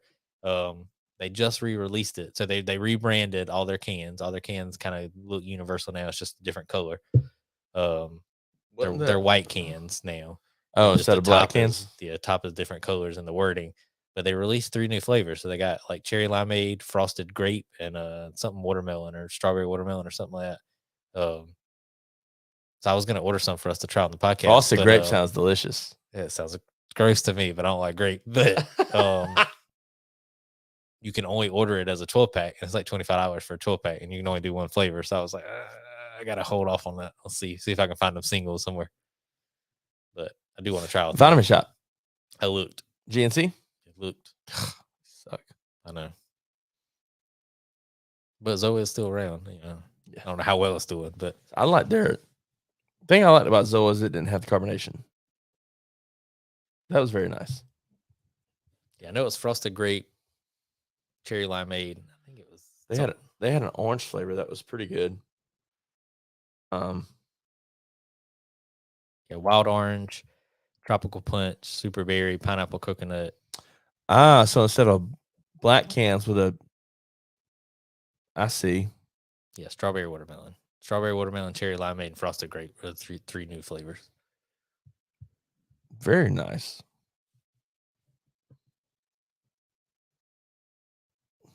Nice. But I That's tried the the rock. tropical punch. That's the one. Rock's hand all day. Zoa Plus pre-workout. Yeah, Make bought you some of itch. those a while back. Never drank it. That looks like that looks great to me. I'm gonna buy some. Want them now.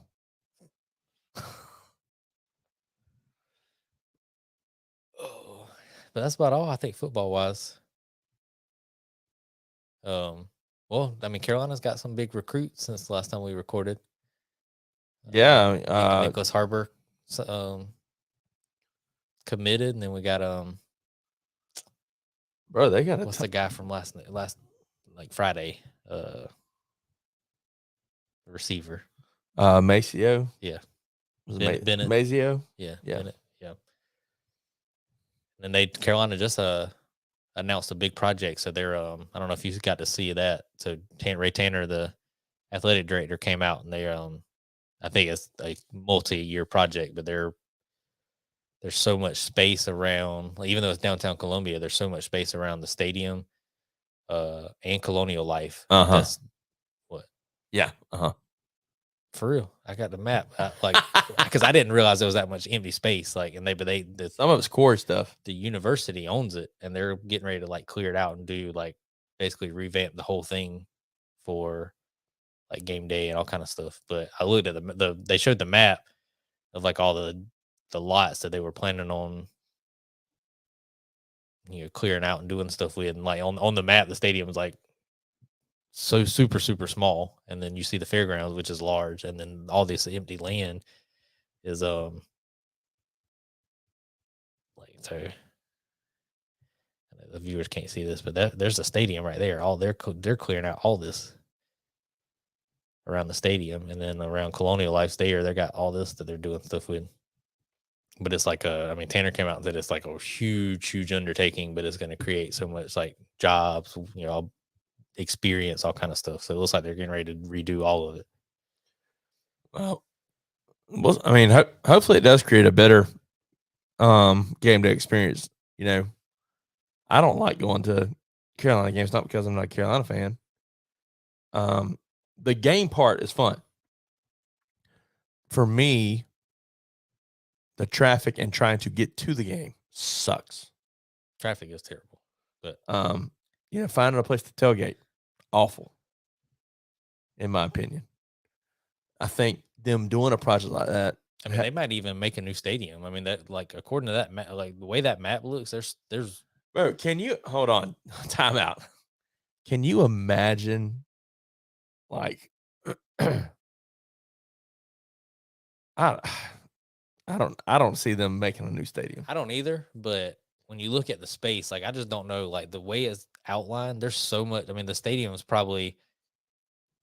in the current like fairgrounds is probably only like a tenth of the size of what they're talking about. So I just don't know what else they could be putting in that's going to take up that much space, unless they build a new stadium and have all this parking and stuff where it's like a whole experience, and not just for the Gamecocks, but concerts. I mean, if you did that, what do you do with the old one? Tear it down. Practice field. I mean, I love Williams-Brice, so I don't, Yeah, I don't see, and especially I didn't especially because there's no issues with Williams-Brice. I didn't watch the actual conference. So I don't know if Tanner mentioned like what they're planning on doing. I just saw I knew that they were making an announcement today, and then I saw the outline of just like over aerial view of the city where the stadium's at and where the basketball arena's at, and what they were planning on like demolishing and clearing out.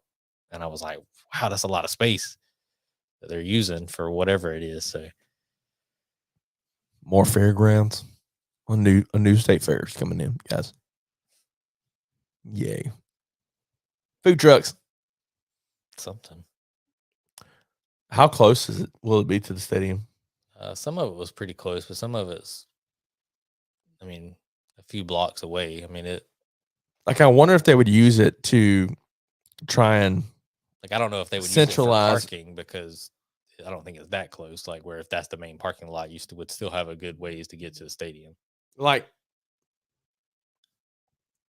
I guess it would make sense if they say they built all new stadiums. Baseball, football, maybe not Colonial Life. I mean, Colonial Life's still fairly new. But they could expand the parking around Colonial Life, as you showed. Yeah, they need to. But what if they did? But the baseball stadium's pretty new, right? I think it's all pretty new. You know, at least in good shape. I mean, the baseball, I think, is the newest stadium. I mean, it's less than 10 years old, I believe. But I mean, Williams-Brice is still in good shape. Yeah, I mean, I hope whatever they do, I hope it works. It's hard, and maybe it's not for Carolina fans because they're so used to having to walk so far. But as a Clemson fan, going to a Clemson game, everything's right there. Everything's centralized, right? So I guess for me, I would hope that whatever undertaking they do with this project, that it is beneficial and does create a better experience for their fans. Yeah, it definitely doesn't make the stadium more centralized because all the work is on one side, so away from the stadium, like it just keeps going out. So I don't think it's definitely not going to make it more centralized unless they build a new stadium. But I don't know. I gotta go back and watch the conference and see if he talks about it. But I haven't seen anybody report what they were actually building. But it's broken up. Each aerial view is broken up into like 5 different plots of land. So I don't know if it's, if that's just the way they broke it up or if there's something for each 5 sections. But yeah. But big news either way. I mean, it's supposed to be real big for the city of Columbia and the university. So yeah, no. USC's 2024 class currently ranked number 7, 24/7 Sports. So big kudos to them. It's good news. Good news for the program. Yeah. Oh yeah. And Beamer's doing good things. Not too bad for someone who never says anything good about South Carolina, right? Yeah. Right, listeners? He's just doing it for the show. No, any for you. I give kudos where kudos is given. I've said multiple times Shane Beamer's a great coach. He reminds me a lot of a younger Dabo. I kind of see that. That excitement that Dabo brought into Clemson. I feel the same thing from Shane Beamer. And Shane Beamer honestly might be better. I'm not afraid to say it. Time will tell. Dabo's been a good I don't know Dabo's X's and O's, but I do know he knows how to hire the right people historically. And whenever you have a fan base that's saying 10 or 11 wins, ACC championship, but not getting into a bowl season,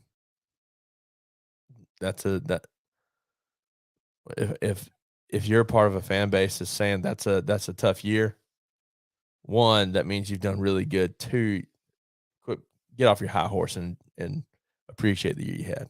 So,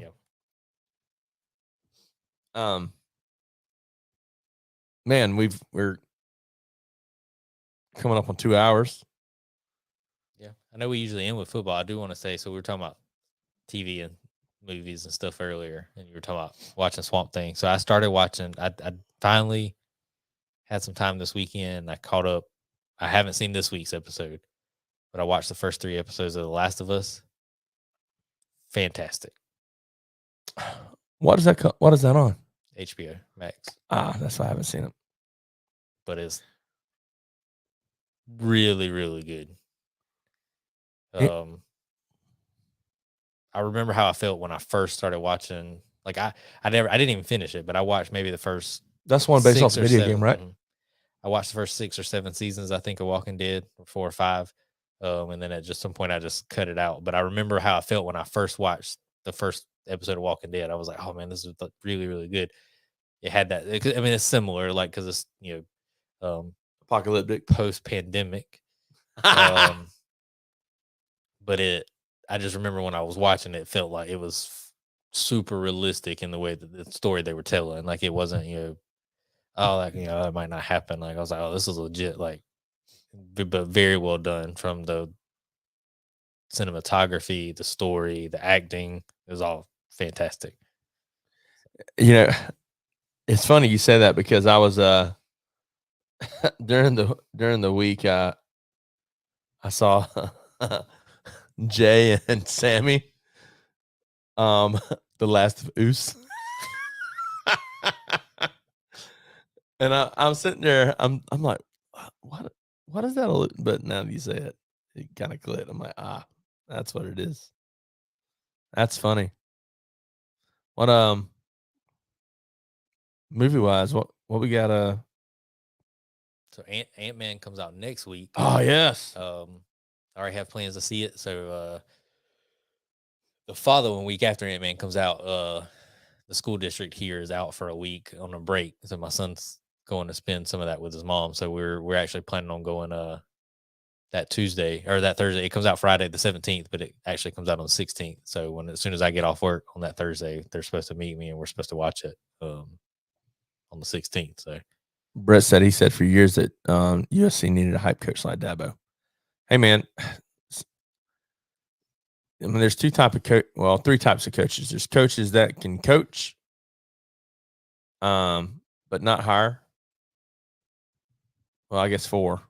There's coaches that just shouldn't be in coaching at all. There's coaches that can coach but aren't good with hiring.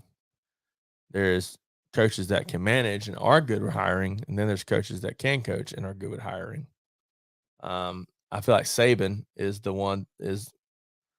type of coach that can coach, but he's also good at hiring the right people. And I feel like Dabo and Shane are both the ones who are good managers and can hire the right people. I'm just glad that Muschamp's out. I hated Muschamp. Muschamp. I didn't like the hire from the beginning, not just because it's not like, oh, now looking back, I wasn't a fan because he didn't do well. Like I knew that. I mean, as soon as they announced him as head coach, I was like, I'm not a fan of this move at all. And there was never a point in time where I was like, oh, okay, well, maybe it'll work out, or maybe it was a good pick. I will never forget his press conference when he got hired. Talking about he was hyping himself up as being a great recruiter. That's supposedly what he was known for. He said, "Yeah, I'm a great recruiter." He said, "I can sell ice to an Eskimo. You don't believe me? Look at my wife." Well, there's a reason why everybody's so hyped about Carolina's recruiting class this year and last year, because we were like really bottom of the barrel a couple of years ago. Yeah, but I still don't know that we can put all of that on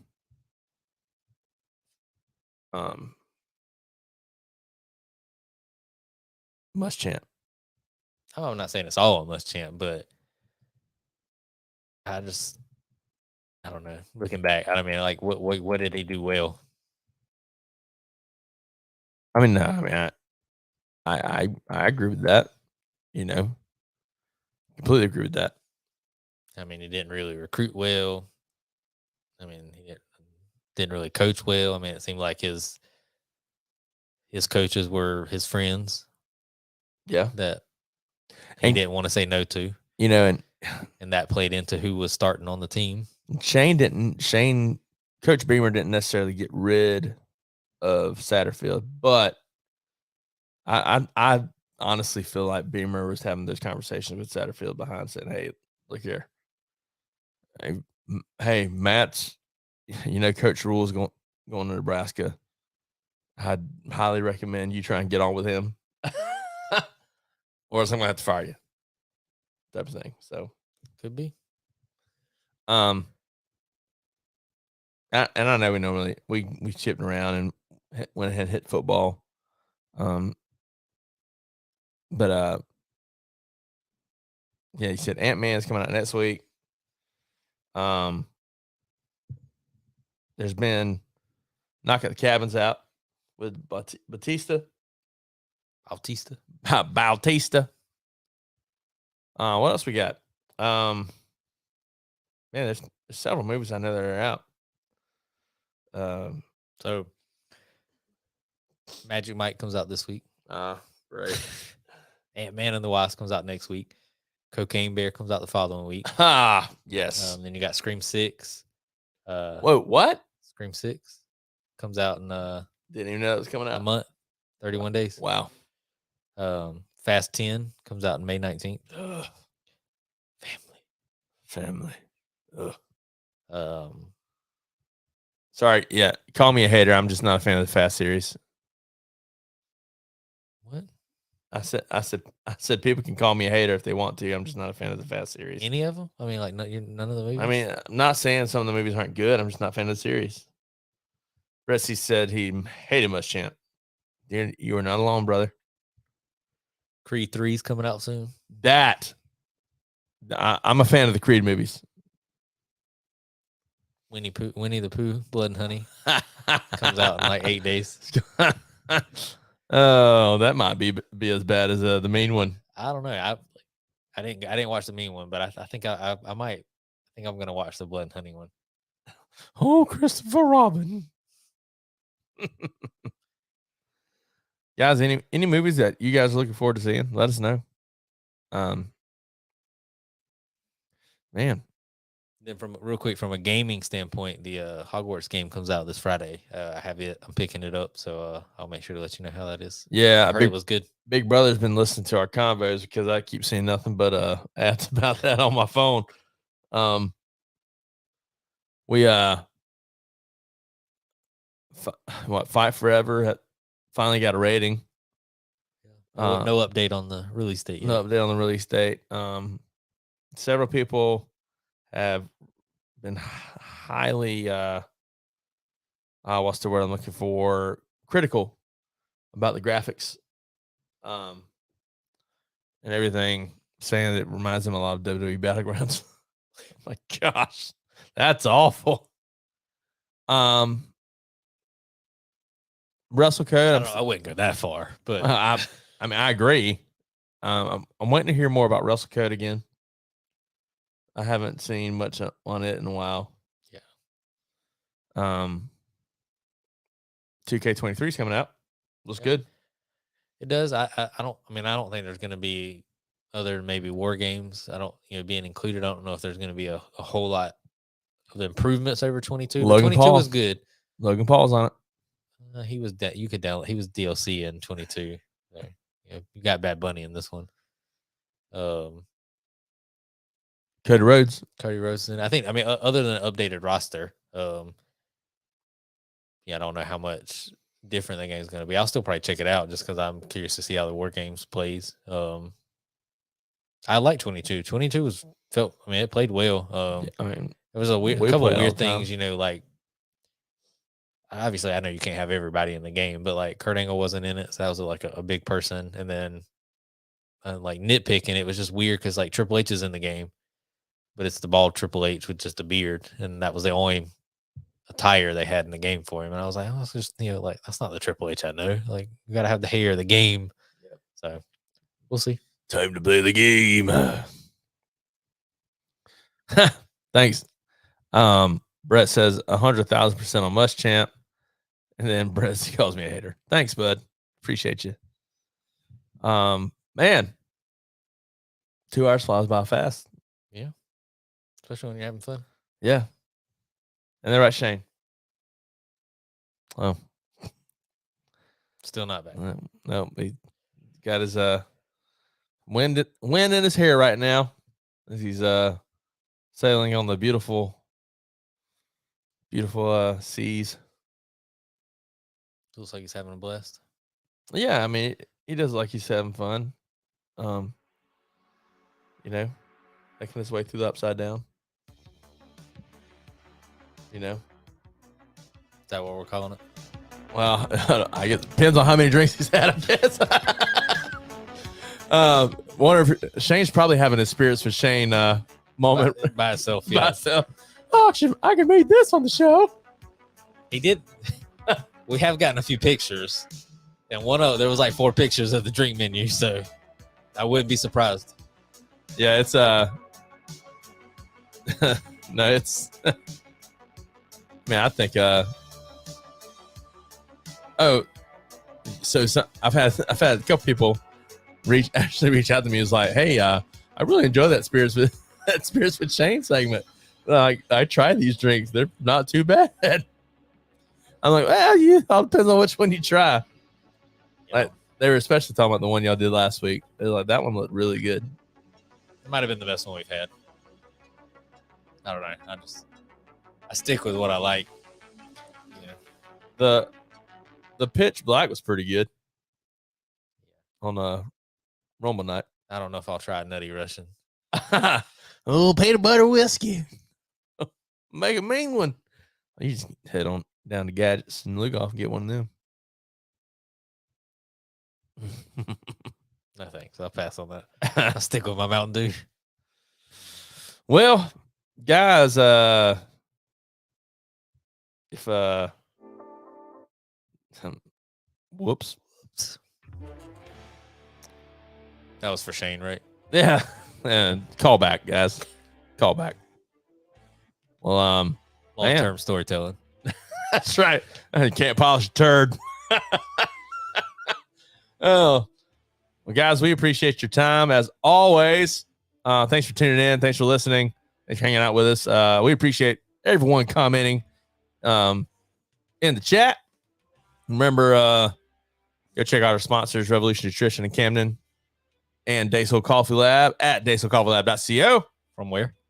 Birmingham, Alabama. So they're I say it like that because of the old CBS commentator. I can't remember his name now. Alabama. So what I used to always say. Anyways, go check them out. Promo code Lowdown, get 10% off your orders. As always, guys, we appreciate you hanging out with us. Let your friends know. Let your family know. Come check out the top podcast in the Midlands. Follow us on social media at Lowdown Popcast on Facebook, Instagram, TikTok, Twitter, and YouTube. And guys, I'm Elliot. I'm not Shane. I'm Jonathan. It's true. That's an accurate statement. This has been the Lowdown Podcast. And as always, guys, let's keep it popping.